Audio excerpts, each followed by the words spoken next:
नागपुरात शिवसेनेकडून जे आहे आरटीओ कार्यालयात आंदोलन केलं जे आहे, तर आपण बघू शकता की मोठ्या प्रमाणात शिवसेना पदाधिकारी जे आहेत ते आरटीओ कार्यालयात जे शिरलेले आहेत. एकूणच जर बघितलं असेल तर आरटीओच्या कार्यप्रणालीवर जे आहे ते प्रश्नचिन्ह उपस्थित होतं. आपल्यासोबत शिवसेना नेते नितीन तिवारी जे आहेत, काय सांगाल? मोठ्या प्रमाणात भ्रष्टाचार सुरू आहे, काय सांगाल एकूणच?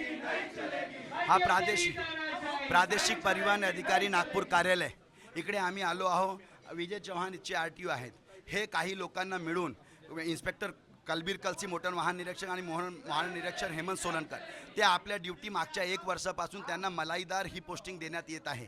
फ्लाइंग स्क्वॉड आणि चेकपोस्ट, आणि त्या चेकपोस्टवर हे ड्युटी करत नाही, हे आपल्या घरी राहतात. आणि तुमच्याकडे कारण की परिवहन खाता जे आहे प्रताप सरनाईक साहेब खूप उत्कृष्ट काम करत आहेत. कारण की टॅक्सी परियोजना म्हटलं, टॅक्सी परमिट, ऑटो परमिट, वारकऱ्यांच्यापर्यंत घर रस्ता सुरक्षा पथक, बसेस सेवा वारकऱ्यांच्या घरापर्यंत पोहोचण्याच्या हा उत्कृष्ट कामगिरीला कीड लावण्याचं काम हा प्रादेशिक परिवहन अधिकारी विजय चव्हाण करत आहे. हे याचे शागिर्द पहा. हा कलबीर कलसी, हा इन्स्पेक्टरची हा लिस्ट चालवतो. हे आरटीओ एंट्रीची, मी ह्या वाहनांची लिस्ट देतो. अशी 10,000 वाहनं आहेत.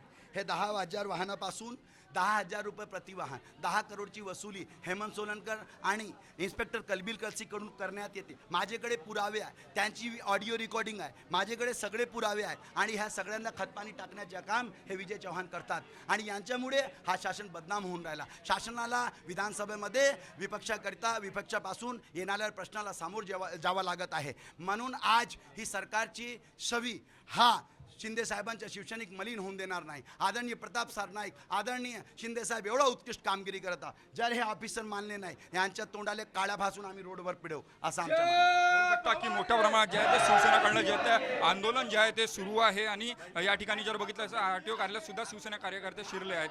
कॅमेरा मंगेश मोहिते सोबत तेजस मोहतुरे, जय महाराष्ट्र न्यूज, नागपूर.